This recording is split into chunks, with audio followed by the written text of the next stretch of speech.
নমস্কার বন্ধুরা, আপনাদের স্বাগত জানাই আমাদের ইউটিউব চ্যানেল সিমরানস ক্রিয়েটিভ কিচেনে। আজকে আবারও একটা নতুন রেসিপি, আর আজকের রেসিপি একটা দারুণ ফেভারিট রেসিপি, তন্দুরি চা। এই তন্দুরি চা বা তন্দুরিটি আপনারা অনেকেই তো নাম শুনেছেন বা নিশ্চয়ই অনেকে খেয়েওছেন, কিন্তু বাড়িতে কিভাবে খুব সহজেই তন্দুরি চা তৈরি করতে পারবেন আমি আজকে সেটাই শেখাবো। তো চলুন দেখে নেওয়া যাক কিভাবে মাত্র 10 মিনিটে বাড়িতেই বানিয়ে ফেলতে পারবেন এই দারুণ টেস্টি তন্দুরি চা। প্রথমে একটা সসপ্যানে সামান্য একটু জল নিয়েছি। যেহেতু এটা তন্দুরি চা তাই কিছু মশলা তো এর মধ্যে দিতে হবে। তো আমি প্রথমেই এর মধ্যে দিচ্ছি সামান্য একটু আদা। আদাগুলোকে এরকম সরু সরু করে কেটে নিয়েছি, জাস্ট 3-4টে টুকরো আদা এর মধ্যে দিলাম। এরপর দেব একটুখানি দারচিনি, দেব 2টো এলাচ আর 4-5টা লবঙ্গ। জলটা যতক্ষণ না ফুটছে ততক্ষণ অবধি ওয়েট করছি। জলটা একটু ফুটতে শুরু করলেই এর মধ্যে দিয়ে দিচ্ছি 2টো টি ব্যাগ। আপনারা খোলা চাও দিতে পারেন, আমি পার্সোনালি টি ব্যাগ পছন্দ করি, তাতে চায়ের ময়লাটা কম আসে। খুব ভালো সেন্টেড কোনো চা ব্যবহার করবেন, তাতে তন্দুরি টি এর টেস্টটা খুব ভালো আসবে। 2 থেকে 2.5 মিনিট জলটা ফোটা অবধি অপেক্ষা করতে হবে। খুব বেশিক্ষণ ফোটানোর দরকার নেই, খুব বেশি ফোটালে কিন্তু চাটা তিতো হয়ে যেতে পারে।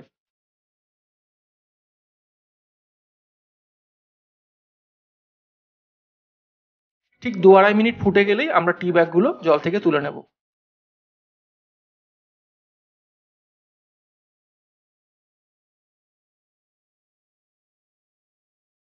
আমাদের লিকারটা তৈরি হয়ে গেছে, খুব সুন্দর দেখতে পাচ্ছেন, একটা কালার এসছে লিকারে। এবারে আমরা প্রয়োজন মতো দুধ এর মধ্যে দিয়ে দেব।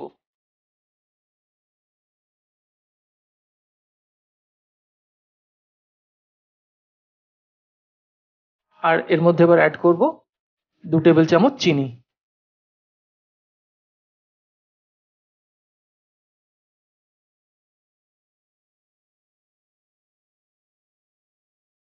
চিনিটা দুধের মধ্যে মিশিয়ে নেব।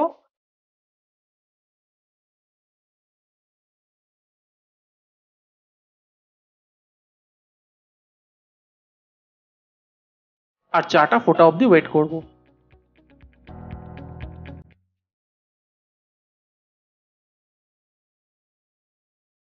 চাটা ফুটে গেছে, আমরা চাটাকেও ঠিক 2 থেকে 2.5 মিনিট ফুটিয়ে নেব।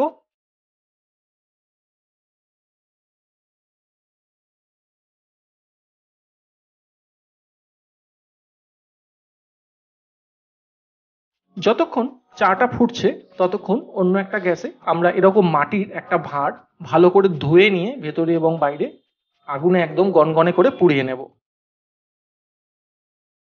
গ্যাসটাকে হাই ফ্লেমে দিয়ে আমরা এটাকে একদম লাল হওয়া অবধি পুড়িয়ে নেব।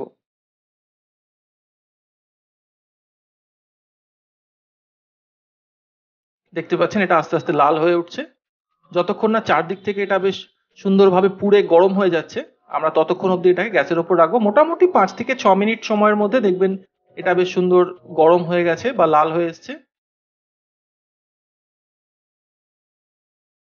যতক্ষণ এটা গ্যাসে গরম হচ্ছে ততক্ষণ আমাদের চাটা ঢালার সেটআপ রেডি করে নিতে হবে।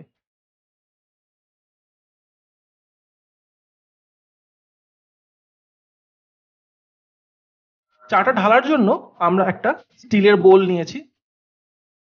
এবার এই স্টিলের বোলের মধ্যে আমরা এই পুড়িয়ে নেওয়া মাটির ভাঁড়টা নিয়ে নেব। আর যে চাটা এতক্ষণ আমাদের গ্যাসে ফুটছিল সেই চাটাকে আস্তে আস্তে এর মধ্যে ঢেলে দেবো। প্রথমে সামান্য একটু চা ঢালবো, তাহলেই দেখবেন এরকম বেশ দারুণভাবে চাটা একটা বাবলিং এফেক্ট আসবে। এবারে বাকি চাটাকেও আমরা আস্তে আস্তে এর মধ্যে ঢেলে দেবো। আর এর থেকে দারুণ সুন্দর একটা গন্ধ বেরোচ্ছে, খুব ভালো হতো যদি গন্ধটাও আপনাদের কাছে পাঠাতে পারতাম। আমাদের তন্দুরি চা রেডি। এবার এটা সার্ভ করার পালা।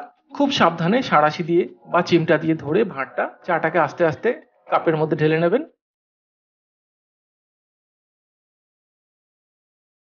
খুব সাবধানে এই চাটা ঢালবেন, কারণ মাটির ভাঁড়টা এই সময় প্রচন্ড গরম থাকে। এবং স্টিলের বোলের মধ্যে যে বাকি চাটা আছে সেটাও আমরা কাপে ঢেলে নেব। তৈরি হয়ে গেছে আমাদের তন্দুরি চা। তো কেমন লাগলো আমার এই রেসিপি কমেন্টে অবশ্যই জানাবেন। আর যদি আমার রেসিপি ভালো লাগে তাহলে লাইক, শেয়ার এবং সাবস্ক্রাইব করবেন আমাদের ইউটিউব চ্যানেল সিমরানস ক্রিয়েটিভ কিচেনে। আবারও দেখা হবে অন্য কোনো রেসিপি নিয়ে। ভালো থাকবেন, ধন্যবাদ।